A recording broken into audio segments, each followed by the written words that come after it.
नमस्कार दोस्तों, मैं आपका अपना Mukesh Goyal YouTube channel news point 24 Bharat पर आप सबका स्वागत करता हूं। आशा करता हूं आप सब लोग कुशल मंगल होंगे। आज की मेरी चर्चा का विषय है पाकिस्तान प्रेम। कुछ लोगों को यानी हिंदुस्तान के कुछ लोगों को पाकिस्तान प्रेम जागा है और उन्होंने एक चिट्ठी लिखी है प्रधानमंत्री मोदी जी को और शहबाज शरीफ को। और चिट्ठी में उन्होंने क्या लिखा है कि पाकिस्तान और हिंदुस्तान की वार्ता दोबारा शुरू होनी चाहिए।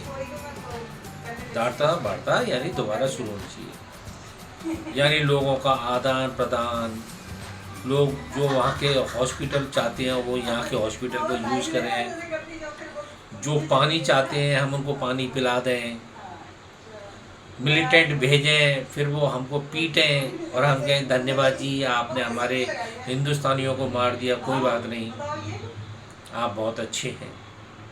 जिसमें एक बहुत चर्चित नाम आ रहा है ओपी शाह जी का। बुजुर्ग है, CLH में 1964 में 1964 में, जो मैं थोड़ा सा उनके बारे में पढ़ रहा था तो 1964 में उन्होंने CA कंप्लीट की। अब उस बात से अंदाज़ा लगाइए कि 1964 में किसका राज्य था बंगाल में। कांग्रेस तो थोड़े टाइम के लिए, कांग्रेस की तो बात ही नहीं करती, लेफ्टिस्ट का, जो कभी इस देश के हुए ही नहीं। ममता बनर्जी का, जिन्होंने हिंदुओं पर बहुत अत्याचार करे, मुसलमानों को भर भर के रोटियां उनकी गोद में बैठा के उनको खिलाया। तब ये ओपी शाह एक भी दिन पीस पार्टी की तरफ से नहीं आए निकल के कि जी आपके टाइम में, आपके राज्य में जब इलेक्शन होते हैं और हिंदू मारे जाते हैं तो आपको ये काम नहीं करना चाहिए। सबसे पहली बात तो पॉइंट ओपी शाह का ये पकड़ो जो लोग नहीं पकड़ रहे हैं। दूसरी बात, ओपी शाह जी हैं एक बनिया आदमी, चार्टर्ड अकाउंटेंट। लेफ्टिस्टों से पैसा मिलता था पहले, तब उन्होंने पीस की बात ही नहीं करी। ममता बनर्जी से भी पैसा मिलता होगा इनकी पार्टी फंड को, तब भी इन्होंने कोई बात नहीं की, क्योंकि पैसा मिल रहा है, हिंदू मर रहे हैं, अब इस एजेंडे को क्या चलाया जाए। अब देखने में ये मिलता है कि मोदी जी ने बाहर की फंडिंग पर रोक लगा दी है, जैसे क्रिश्चियनिटी पे और बहुत सारी चीज़ों पे। तो इनको पीस याद आई, अरे भाई हम तो परेशान हो गए, मर जाएंगे, नहीं अब पीस खेलो। फिर उन्होंने माँ भारती का नाम भी लिया है अपने स्टेटमेंट में, मैं चाहता हूँ। फिर उन्होंने रामायण युग की बात करी थी, फिर उन्होंने महाभारत काल की बात करी थी। उसका दो जवाब मैं देता हूँ इनको, सिंपल से जवाब है छोटे छोटे, कि रामचंद्र जी ने भी रावण को बहुत समझाया था लेकिन वो नहीं माना, तो उसका अंत करना ही पड़ा। तो हमारे लिए रावण है पाकिस्तान। जैसे कि रावण के टाइम में भी कुछ प्रेमी रावण की साइड में भी थे, तो उनको भी मानना पड़ा।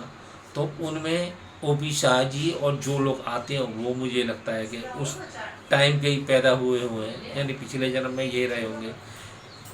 फिर ओपी शाह जी ने एक और जवाब दिया महाभारत का।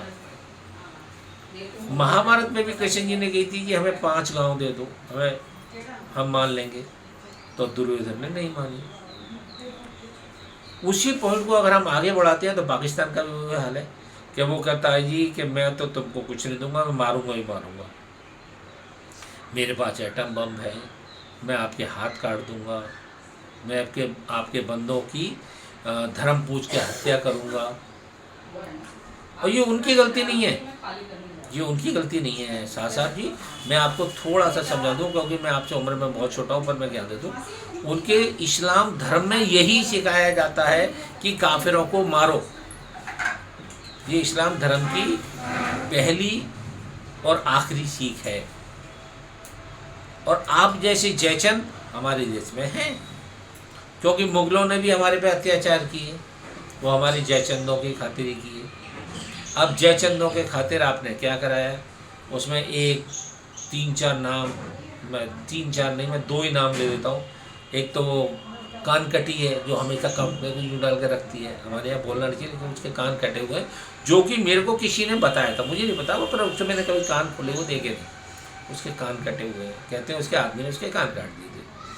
वो चाहती है कि पाकिस्तान से दोबारा बातचीत शुरू हो, आना जाना शुरू हो, तो फिर वो अब यार अपनी लड़की को उठवा देगी, और उसके चक्कर में हमें कम से कम 50-100 मिलिटेंट छोड़ने पड़ेंगे, क्योंकि ये उनके खानदान की बात है। उनके बाप ने अपनी लड़की उठवाई थी जब उस टाइम जो सेंट्रल में थे ना, तब उन्होंने उठवाई थी, और उसका खामियाजा हमें आज तक भुगतना पड़ रहा है। दूसरा, एक वो टोपी लगा के हरामखोर बैठा रहता है, वो भी मजलिस करता है, इमाम है, वो भी चाहता है कि दोबारा पत्थर हाथों में आए, क्योंकि वहाँ से गोली बम ट्रांसपोर्ट के साथ आएंगे तो वो काम चलेंगे। दूसरे मणिशंकर अय्यर, जिन्होंने कभी देश का भला चाहा ही नहीं, इन सबको रोटियां नहीं मिल रही हैं, तो ओपी शाह साहब इसमें घुस गए हैं।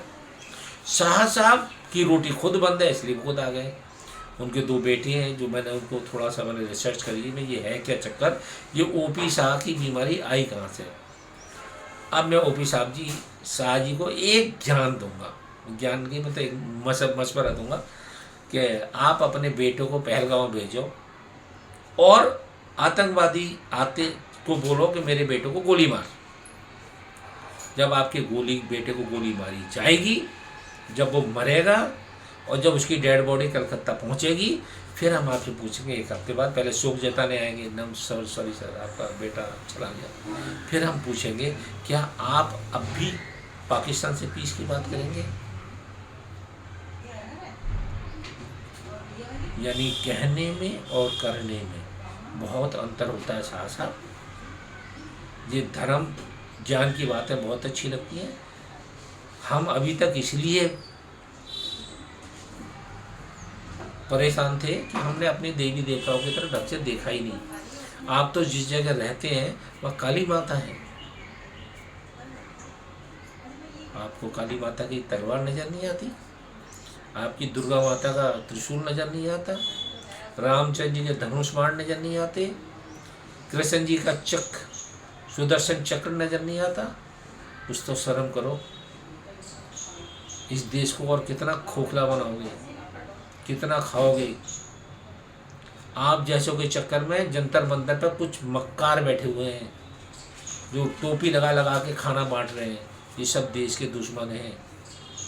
इस्लाम में एक और चीज़ कही जाती है, वो शायद आपको और मैं थोड़ा सा दे दूँ, मैं ज्ञानी नहीं हूँ कोई इस्लाम के बारे में, कि अगर आप मेजॉरिटी में नहीं हैं तो दूसरों के तलवे चाट लो, और अगर आप मेजॉरिटी में दूसरे का गला काट दो। तो आज की डेट में जो भी कांड जंतर मंतर पे हो रहे हैं, वो खाना खिला रहे हैं ना, सफ़ेद टोपी दाढ़ी वाले, यानी बड़े भाई का कुर्ता छोटे भाई का पजामा जो पहनते हैं, वो इसी चक्कर में कर रहे हैं। उनको पता है कि मोदी ने,